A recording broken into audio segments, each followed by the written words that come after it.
There's an Aquarian full moon early on Tuesday morning, making us feel social and chatty, ready to broaden our minds and challenge restrictions. During this moon phase, there's a huge urge to voice it. It's impossible to ignore.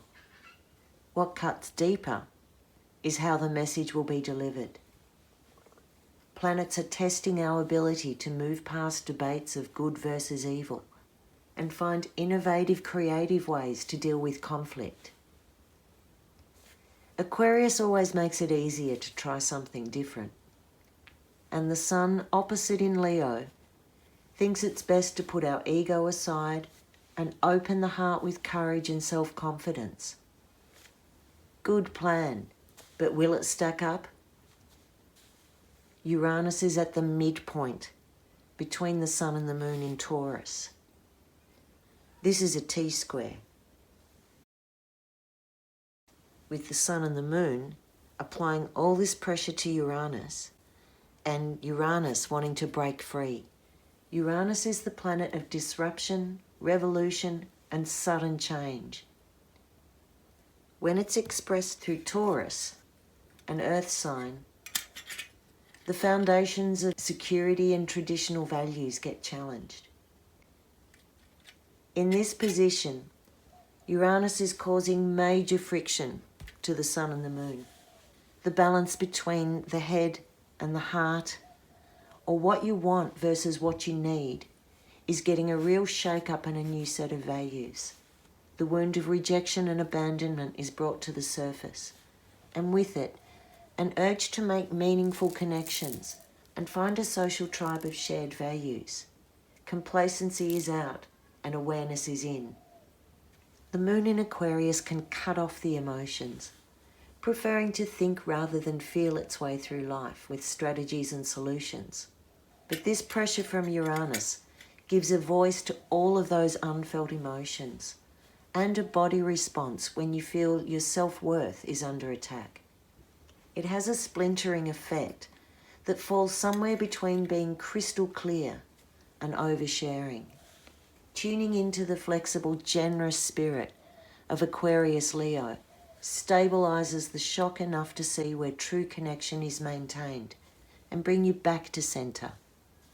Taurus people born in the beginning of May could find a sudden shift in circumstances, a breakthrough, unusual news, or pressure to break the routine or a one-sided relationship. Early November Scorpios will also get a jolt, almost channeling the words that need to be said. Over in Capricorn, we still have the big three gangbusters: Jupiter, Pluto, and Saturn.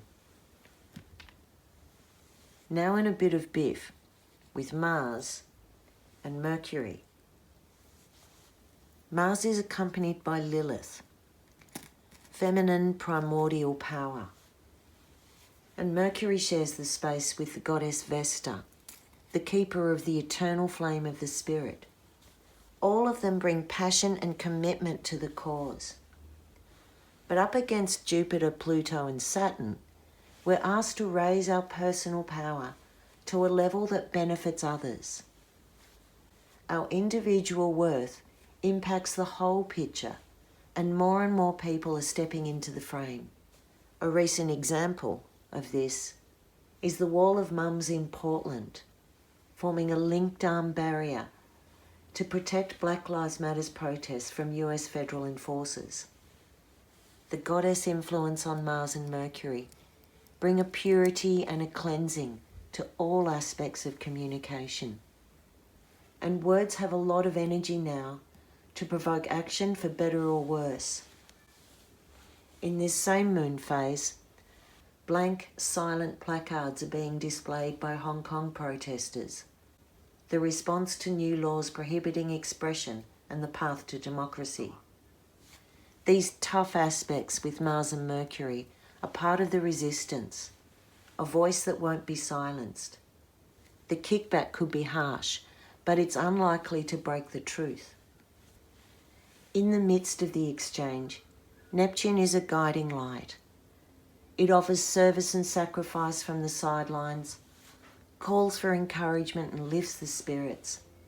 It's reaching out, keen to keep hope alive and feel the magic in the air as old definitions dissolve around us.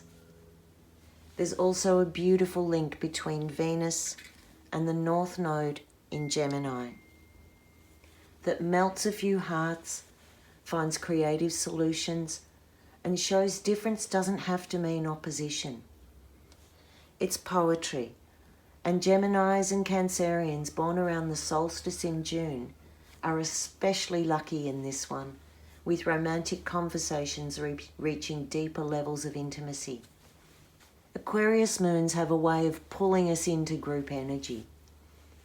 They amp up a sense of unity and enthusiasm. They have us looking forward, not back. We still can't see too far into the future, but it's okay to peg your place in the picture, to be seen and heard.